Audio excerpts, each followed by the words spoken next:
இந்த மாற்றம் என்ன மாதிரியான ஒரு உத்வேகத்தை வந்து பாஜக கூட்டணிக்கு கொடுத்துருக்கு அப்படின்னு நீங்க சொல்லலாம் சார். அது இது உண்மைக்கு கிடைத்த வெற்றி, நேர்மைக்கு கிடைத்த வெற்றி. பொய்ப்புரைகளை பற்றி மக்களை உசுப்பேற்றி அதன் மூலம் குழு காஞ்சி ஏதோ ஒரு விதத்தில் வென்றெடுக்கலாம்னு நினச்ச அந்த மகா கூட்டணிக்கு கிடைத்த மிகப்பெரிய ஒரு சம்பட்டி அடி. சேராத இடம் சேர்ந்து காங்கிரஸுடன் இணைந்து இன்றைக்கு ஒரு பாரம்பரிய கட்சியை இன்னைக்கு அடியிற நிலைமைக்கு வந்துருச்சு. ஒரு எதிர்க்கட்சி அந்தஸ்து கூட வர முடியாத அளவுக்கு மிகப்பெரிய ஒரு தோல்வியை நோக்கி நகர்றாங்க.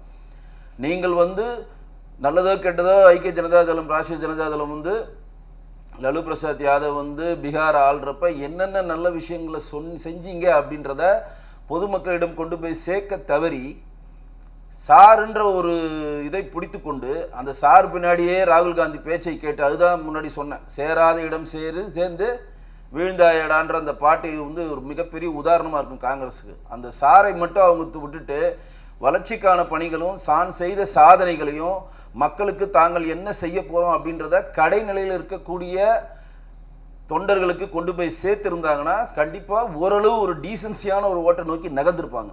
இன்றைக்கு ஒரு ஸ்விப்பாக இருக்குது அப்படின்னா மிகப்பெரிய ஒரு வெறுப்பு, காங்கிரஸின் மேல் உள்ள வெறுப்பு, ராஷ்டிரிய ஜனதா தளத்தின் மேல் உள்ள வெறுப்பு, ஊழல் கட்சியாக இருக்கக்கூடிய மன்னர்களாக இருக்கக்கூடிய மன்னர் வாரிசுகளை நோக்கி மறுபடியும் பீகாரை நம்ம ஒப்படைக்கணுமா அப்படின்ற ஒரு கட்டத்துக்கு வந்துட்டாங்க.